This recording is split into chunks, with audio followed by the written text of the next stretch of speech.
Hello બધા, કેમ છો? આજે એક્સપ્રેસ એન્ટ્રીનો ડ્રો થયો હતો સ્કિલ ટ્રેડનો.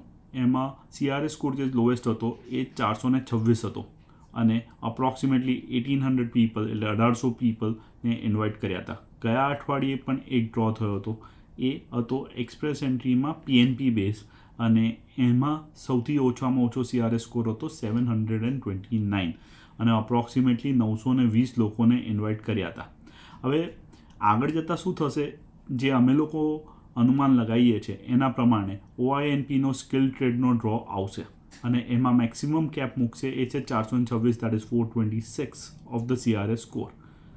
હવે તમને લોકોને બધાને એક પ્રશ્ન હશે કે જે લોકો ટ્રેડ્સમાં કામ કરે છે, ફોર એક્ઝામ્પલ કે આજે એમનો ઇન્વિટેશન નથી આવ્યું કારણ કે એમનો નોક કોડ જે છે એ એક્સપ્રેસ એન્ટ્રી ટ્રેડ્સમાં નથી ફોલ થતો, પણ એમનો નોક કોડ એ OINP જે છે એના ટ્રેડ્સના નોક કોડમાં ફોલ થાય છે, તો એમનું શું થશે?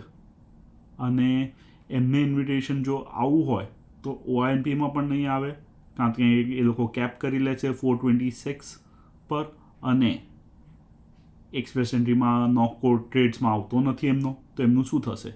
એવા વિડીયોઝ માટે અમને સબસ્ક્રાઈબ કરો, ફોલો કરો, કમેન્ટ કરો. હવે બીજા જેવા આવા વિડીયો જોઈતા હોય એના માટે કમેન્ટ કરો અને stay tune four Canadian immigration updates.